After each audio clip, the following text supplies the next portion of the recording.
Hello, my name is Mikayla, and today we will be discussing the influence of speaking and listening.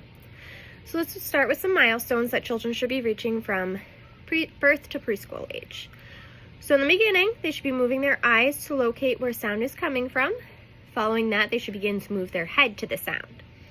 They will start off by babbling that should turn into one single word. They should be able to wave hi and goodbye as greetings when somebody enters or exits the room. They should be able to form 2 to 3 word sentences after these milestones. And they should be able to name objects. If you hold a car up, they should be able to say car. If you hold a fork up, fork. When starting pre-K, they should be able to hear and respond when you call their name from another room. They will talk about past shows, activities, stories, anything that really stood out to them, they should be able to discuss. And they should be able to follow simple one-step commands. Sit down, pick up the book, things like that. In kindergarten, children should be learning to engage in small groups and speak with each other. And they should be using new vocabulary words that they have learned through exposure. And they should be asking questions to expand their knowledge about specific topics, such as like the WH questions. Why does that happen? What color is that?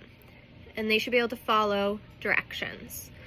And they will also know rhymes. That and cat rhyme. And they will repeat information from a story. Just basic information, nothing too in-depth yet.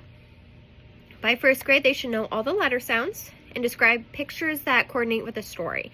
So if you read 3 little kittens who lost their mittens, they should know that the picture of the mittens correlates to the story and why.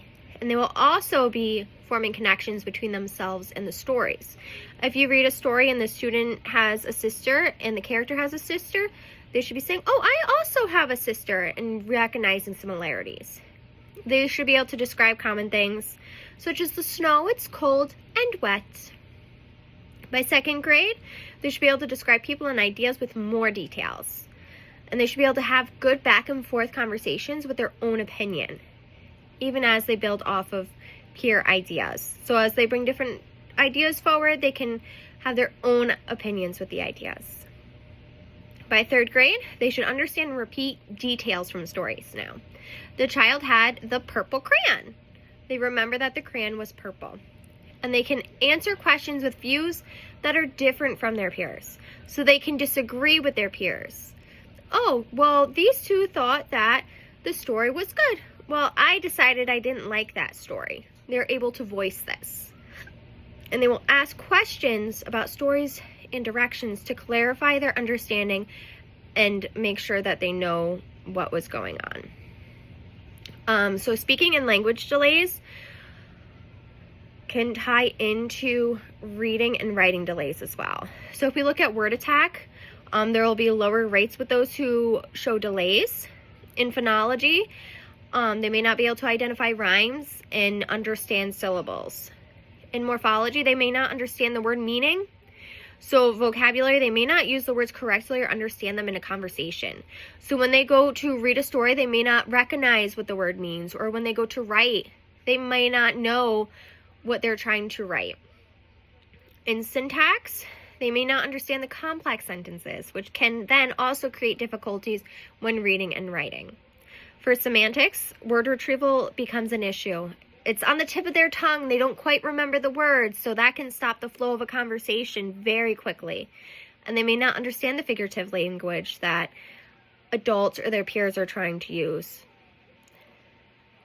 In pragmatics, they can cause lots of social difficulties.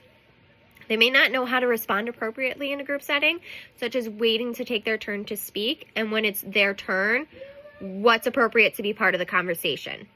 And they don't always understand the grammatic errors. She ran. No, it's supposed to be run, or she ran, but we don't quite understand the different forms of the verb. And this can cause difficulties in following directions and remember information.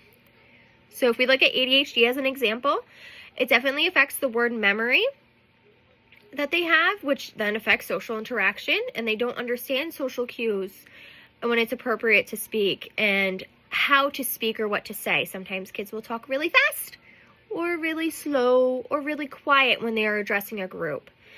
And this can also lead into that they don't understand what they're reading and can't write properly because they're not understanding the context of the words and how to use them appropriately.